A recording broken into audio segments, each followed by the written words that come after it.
Hi, I'm Kay, and I'll share with you today the results of my research about fluoride and community water fluoridation, which is mostly prevalent in the United States. So it affects me because I live here and probably affects you too if you watch this, because fluoride is in our water.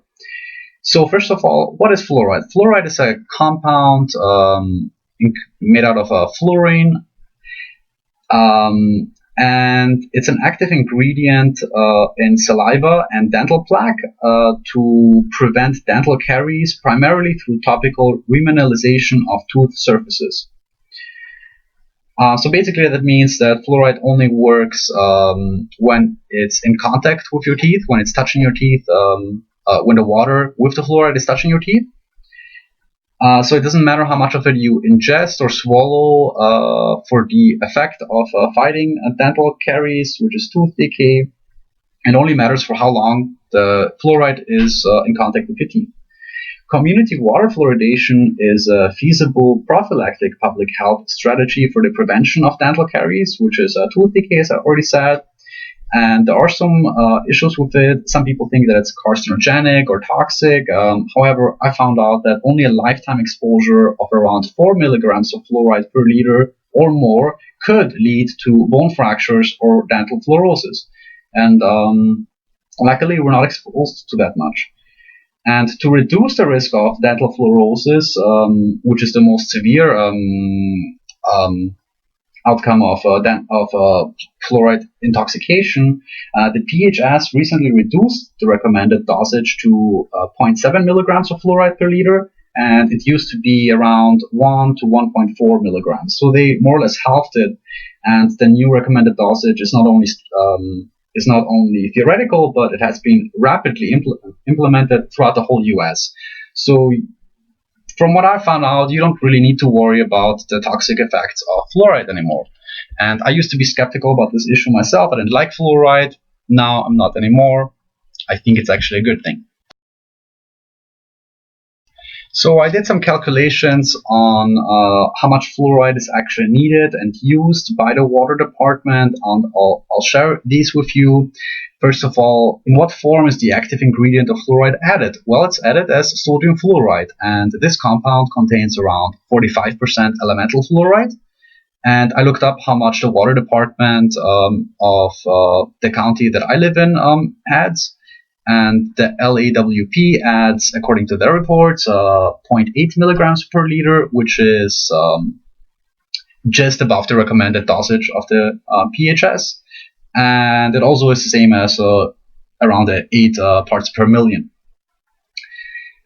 And all the water is fluorinated, which is kind of controversial as I found out. Because if you think of how much water is actually used and fluoridated, it's a lot of fluoride being dumped into the environment. So I use around 50 gallons of water per day.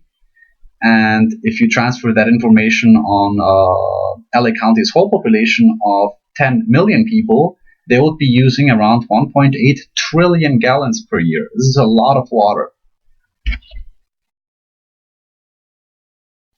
So with the average sodium fluoride dose of 0.8 ppm that the LA County adds, all the water of the LA County would require around 1,230 tons of sodium fluoride that is being used, according to my calculations.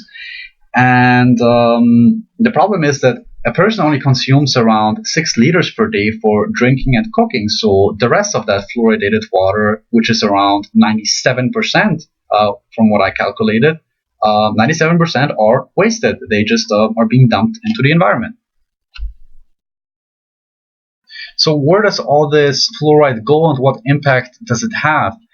Well, according to an Australian study by Madden and Fox, already low fluoride concentrations accelerate plant growth but decrease total vegetation density. And so based on this, with an increased fluoride fallout, this can lead to thinning of forest canopies. So you're having less density of forest canopies. and that changes the whole structure of forests, which is definitely not natural. And I also found out that elevated fluoride levels are toxic to ants, spiders, and beetles. And the ants are the ones that are worrying me because they are definitely a very important part of the ecosystem. So if you poison ants, you're definitely messing up something with nature. That's not good. Then another shocking thing I found out was it stimulates the increase of cockroaches and mites. So that's already controversial because who wants more cockroaches? And mites are known for being parasites, so they destroy plants. So if you increase mites, you're increasing parasites that are destroying some kind of plants. So in the end, you're changing the makeup of nature. Good news is that supposedly, or at least according to the official website of the European Union, fluoride does not result in any acceptable risk to water organisms. So all the fluoride that is being dumped in the ocean does not have any detrimental effects on the organisms in there because it's so little. It's just, after all, 0.8 milligrams per liter. So it's not enough to be toxic to at least marine life or you as human.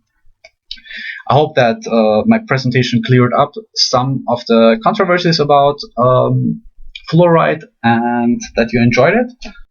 And I'll enjoy a cup of water right now because I trust the sources that I used. They're academic journals, and some of it, like the PHS report, are government supported. So you can be skeptical about those sources. I'm not, and I'm gonna enjoy my fluorinated water right now.